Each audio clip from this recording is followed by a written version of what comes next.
está hablando de la proporción áurea, está hablando del código del hombre, el código de la manifestación de la materia, que después se asoció a cualquier cantidad de metáforas.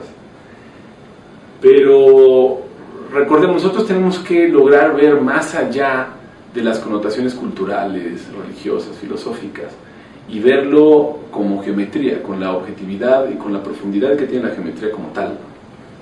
Para el análisis de logotipos y para la creación de símbolos de poder y el análisis de la semiología de las formas, tenemos también 4 rectángulos básicos, que es el diagón, hemidiagón, aurón y el rectángulo cuadrigón.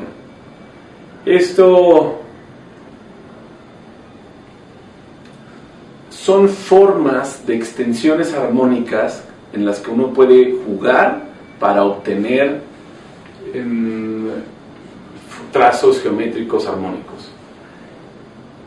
Cuando nosotros utilizamos estos 4 rectángulos y los jugamos entre ellos, vamos a obtener formas armónicas.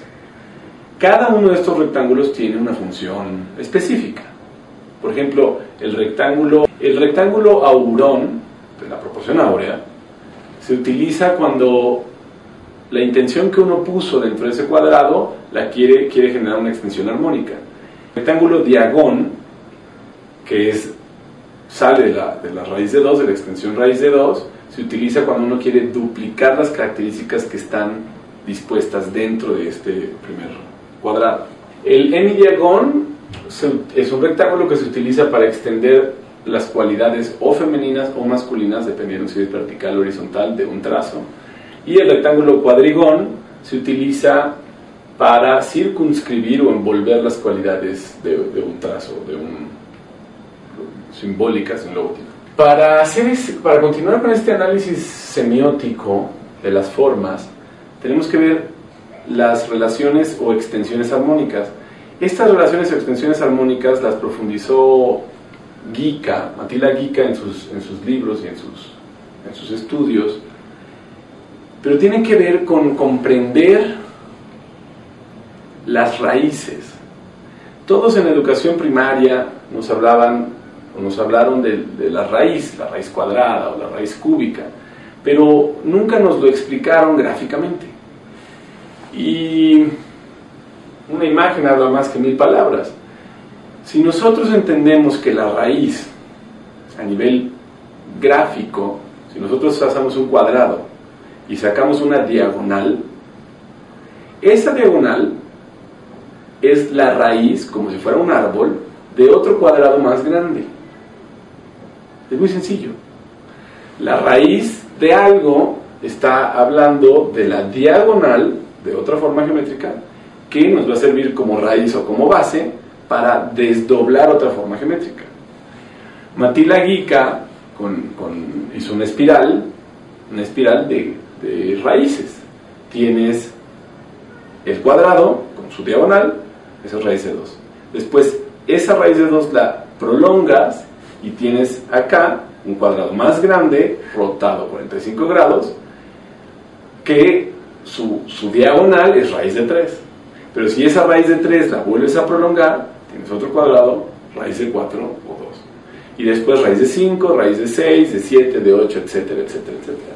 En realidad se utilizan las extensiones de diagonales para ir concatenando o amarrando el trazado.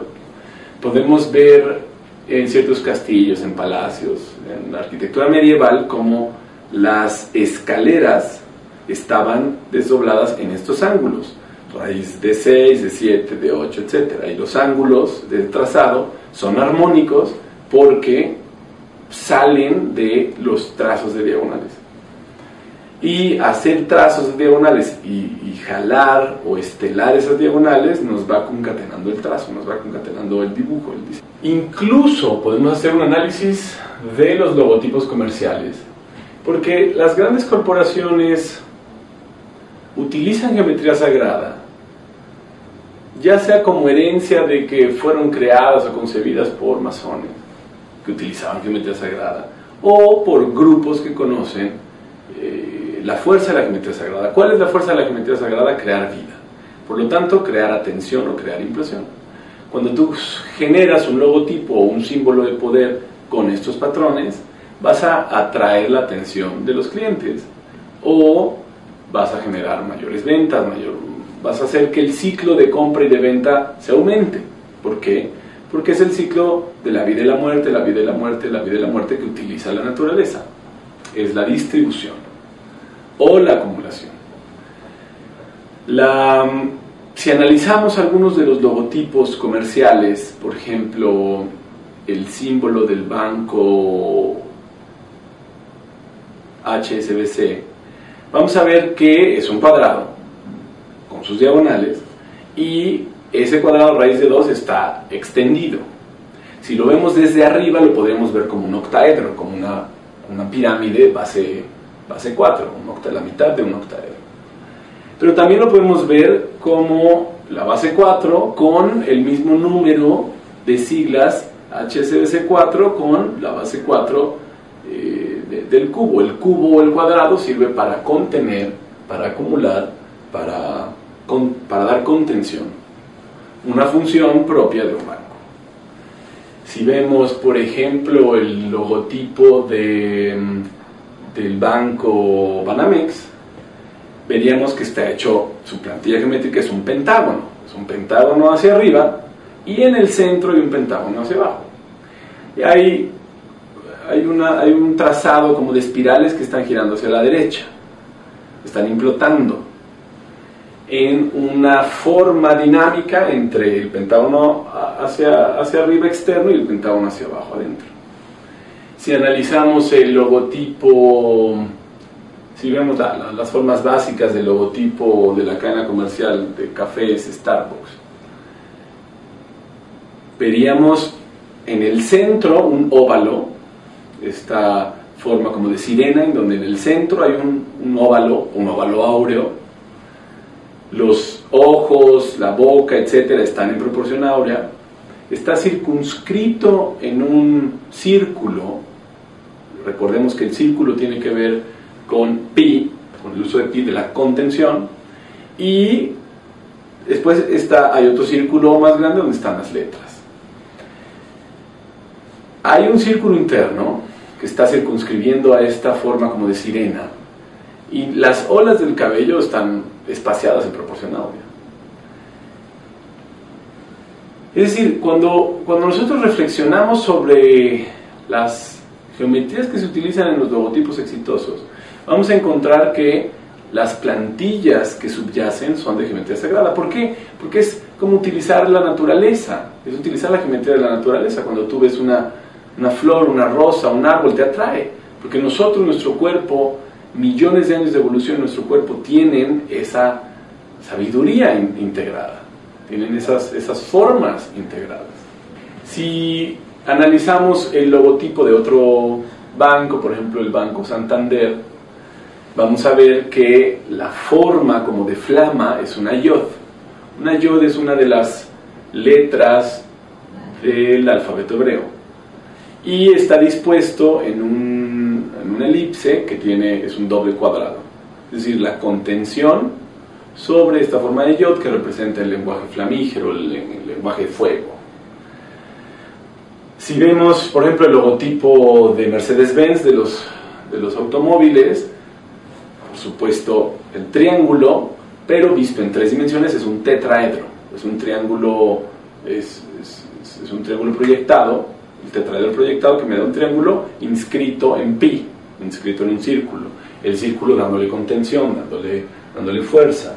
Si observamos o analizamos el logotipo de los autos Audi, vamos a ver Audi 4 letras y utilizan 4 círculos eslabonados no es exactamente raíz de 3 porque no es una vésica Piscis superpuesta, y utilizan esta relación entre el número de letras y el número de elementos visibles. Si observamos, por ejemplo, Chrysler, también una cadena de coches, es un pentágono como tal y la base de la estrella pentagonal, y el pentágono es proporción áurea en toda su expresión, en toda su visión. Si observamos, si tú pudieras sacar una tarjeta de débito o de crédito y medirla, te vas a dar cuenta que las proporciones que tienen cuando divides el ancho por el largo es casi 1.618, es 1.60 me parece. ¿Por qué utilizar esa proporción en las tarjetas? No solo porque puede ser estético, sino porque utilizar esa proporción genera poder y por lo tanto genera que las personas la quieran estar utilizando. Si tú observas las firmas, la firma dentro de esa tarjeta, la línea de firma está también en proporción áurea.